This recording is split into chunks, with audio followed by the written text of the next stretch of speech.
Strawberry Way has been a cesspool of grime and filth and drug overdoses, a major problem for the city. In fact, so many people defecate on that street and urinate on that street that the city washes it down every single day.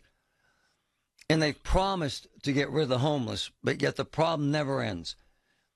Listen to this clip with Mad Max, one-on-one with a homeless man who has moved in along Strawberry Way. Listen. Here with my man Chiaka. Yes. I just met him, bought him some lunch, and he's going to tell me a little bit about himself. This is something I wrote when I was in ACJ. It says, I'm an artist, or rather I call myself a artist, humanitarian environmental art reaching the street. I've been an artist all my adult life, as well as childhood.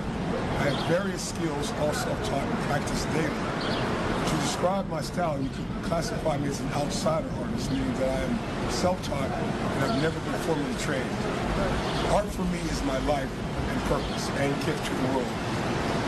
I provided many businesses and individuals with my creations, paintings, and creating outside brings me an enormous joy and fulfillment, as well as inspiring and teaching onlookers. All right, that's Mad Max along Strawberry Way yesterday. The guy was in jail, he's an artist, and he has literally moved in to Strawberry Way. Has he not, Max? He's moved in. That's the story. I guess he just got out of jail last week for a defying trespass charge or something. But yeah, so he told me the story he's giving me is the guy that works in that store in the corner commissioned him to paint some artwork or something, whether on the building or on the sidewalk or whatever, I don't know, but that's his story. But he's homeless, Max, and he's camped out on Strawberry Way, is he not? That's a fact. And this guy, he went to Seattle for a stint. He was out there. I looked at his Facebook page. There's some information there. He was in Seattle for a while, and he befriended somebody out there, and the guy paid for a plane ticket back to Pittsburgh so he could see his family or something. But I don't know what the guy's story is. But he's been homeless probably for about 10, 15 years, it seems, according to social media. And the city has no interest or plan to move him out, obviously? I was told by him that somebody was going to come by and help him get out of there. I don't know if he's just blowing smoke or what the deal is. You got to take everything, you get with a grain of salt. Meanwhile, if he wants to use the public restrooms right down the street, we're now into a month where the city promised to fix them, and they're still broken, are they not, Max? Right. So now there are restrooms in the Smithfield Liberty Garage he could use. I don't know if he's aware of them, but yeah, that raises the question, where's this guy using the restroom if he's living on the street and there's no public restrooms at Mellon Square to use? And why isn't the city moving him to a place where he can stay? Because they do have places, they claim, do they not, sir?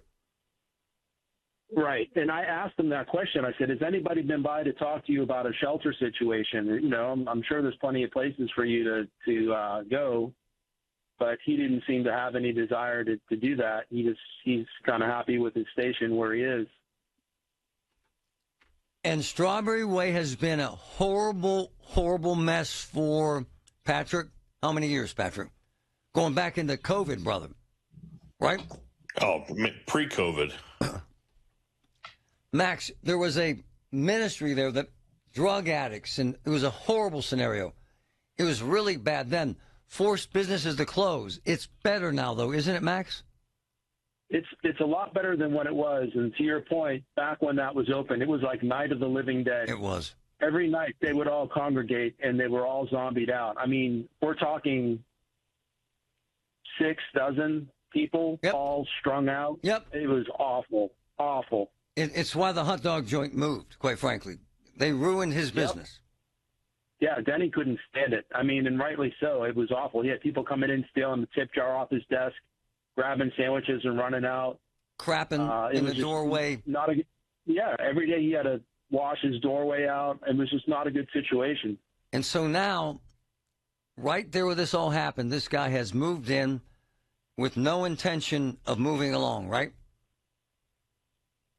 I mean, from what I gather from my brief interaction with him, that's what from all appearances, that's what it seems like. Max, this is not a healthy new normal, is it, sir?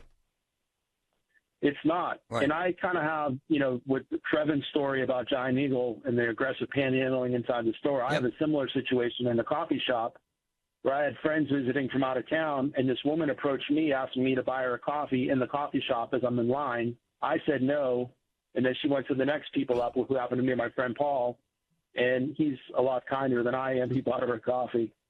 And she didn't want to leave. No, now she's a paying customer, right? So the cashier kind of side-eyed us. She gave us a stink eye after he did that, because now she's, got her coffee and she's going to hang out in the coffee shop. It's dangerous to allow this to settle in. This is no way to address the homeless crisis. The city's supposed to have people to engage him and have people to find him a place to stay. Let's do that, Pittsburgh. Come on, Sarah. You have 500 homes, you're telling us. I'm sure you have one for this very charming young man. Seemed like a nice guy, Max. Yeah, he seemed, he didn't seem like he was under the influence. I didn't smell any alcohol or see any, evidence of drug use. He seemed to be, like you said, a charming person. Mad Max, my brother, thanks, man. Truth to power. You got it. Cooking up something very, very engaging that I'm going to do with Max this week. We're going to show you something you've never seen before. It's going to scare you. It's